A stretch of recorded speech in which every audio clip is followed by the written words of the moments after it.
If you're struggling with knee pain or arthritis, you've probably been told at some point, try glucosamine. It helps to rebuild cartilage. But here's the real question. Does it really work, or is it just an expensive placebo? And more importantly, if you do take it, what dose should you take, how long should you take, and which combination of supplements do actually make sense? In the next few minutes, I'll break it down into a simple evidence-based way so that you know exactly what is worth your time and what is not. Hello, I'm your knee doctor practicing in the UK. Today's video about one of the most commonly used supplements for knee arthritis, the glucosamine. We will cover what glucosamine actually does, recommended dose and how to take it, how long you should try it before you decide whether it works, and other commonly used combinations like collagen, omega-3, turmeric, and diacerein.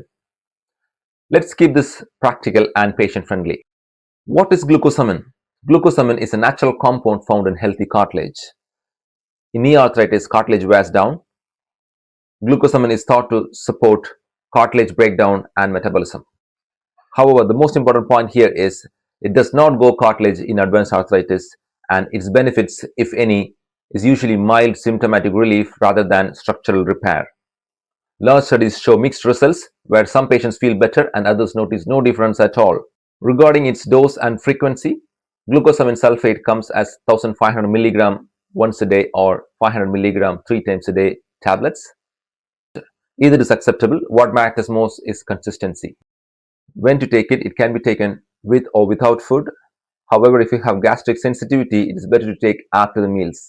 So one has to take it for a minimum trial period of 8 to 12 weeks to see its benefits, if at all. If there is no improvement after 3 months, then continuation is unlikely to help. If there is clear improvement, then you can continue to try long term.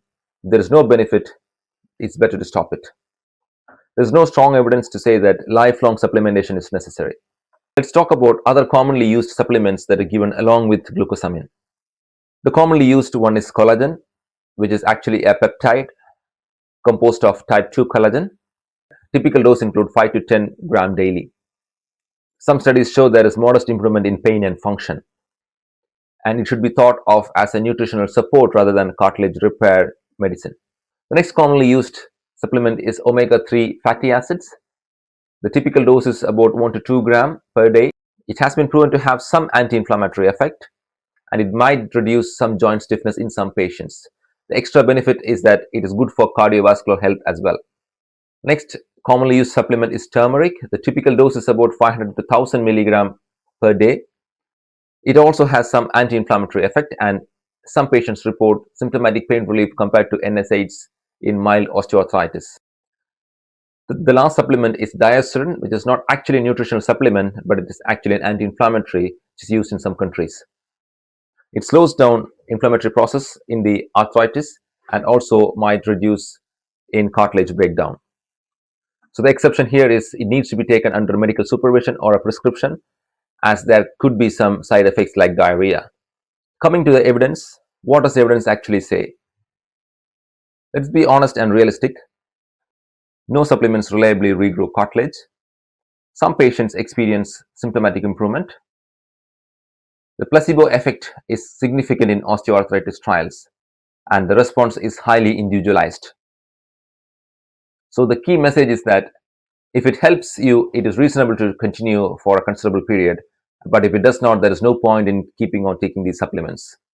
More than these supplements, what actually matters according to studies is weight optimization, strengthening, especially the quadriceps and gluteal muscles, activity modification or avoiding things that are too harmful to the knees, physiotherapy-led rehabilitation, pain control as and when needed, and in selective indications, whether injections or surgery is required need to be considered. The supplements can just be an adjunct, not as a primary modality of treatment. To summarize, there is no harm in taking these supplements. Clinical benefit is seen within the first 3 months of taking it, and then to decide whether to continue or not. If you would like, in the next video, I can cover what are the best exercises for knee arthritis that actually work. When supplements stop working, what is the next best step to do in knee arthritis?